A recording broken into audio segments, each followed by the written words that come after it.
নমস্কার। আজকে আমরা ক্লাস 2 বা দ্বিতীয় শ্রেণীর ছাত্রছাত্রীদের জন্য একটি অঙ্ক কর্মপত্র নিয়ে উপস্থিত হয়েছি। চলুন শুরু করা যাক। 1 নম্বর, একটি গাছে মোট 26টি পেয়ারা আছে, অন্য একটি গাছে 37টি পেয়ারা আছে, দুটি গাছে মোট কয়টি পেয়ারা আছে?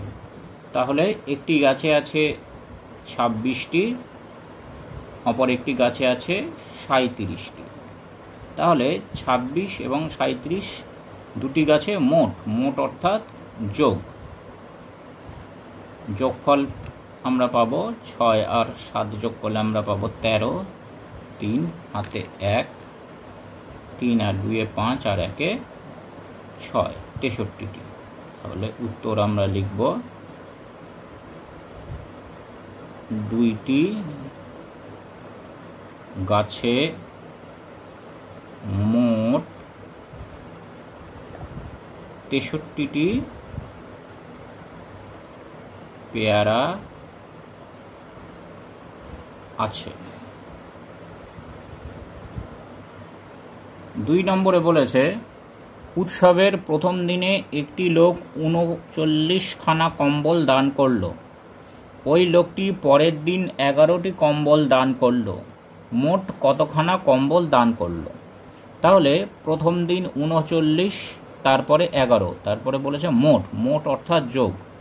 তাহলে 39, 11 যোগ 9 আর 1 10, 0 হাতে 1, 3 আর 1 4 আর 1 5।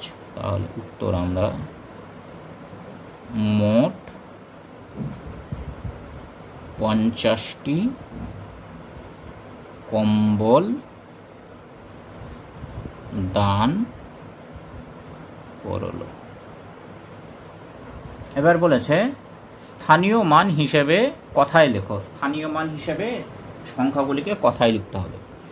এটি হচ্ছে 15, এককের স্থানে আছে 5, দশকের স্থানে 1। তাহলে 1, 10, 5, 1, 10, 5, 15। তারপর আছে 27, এককের স্থানে 7, দশকের স্থানে 2। তাহলে 2, 10, 7, 27। তারপর আছে 34, এককের স্থানে 4, দশকের স্থানে 3।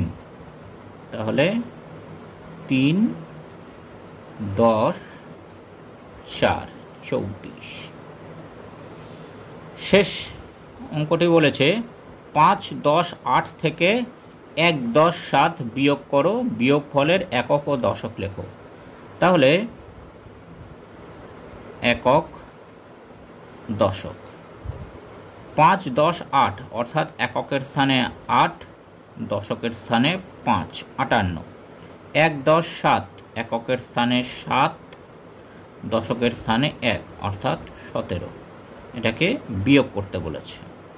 তাহলে এখানে 8 থেকে 7 বিয়োগ করলে আমরা পাই 1, 5 থেকে 4 বিয়োগ করলে আমরা পাই 4 অর্থাৎ 41।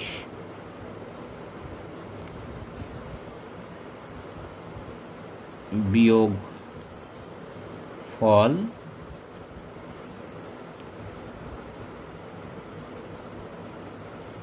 4, 10, 1। এককে 41, দশকে এবং দশকে 4, 41।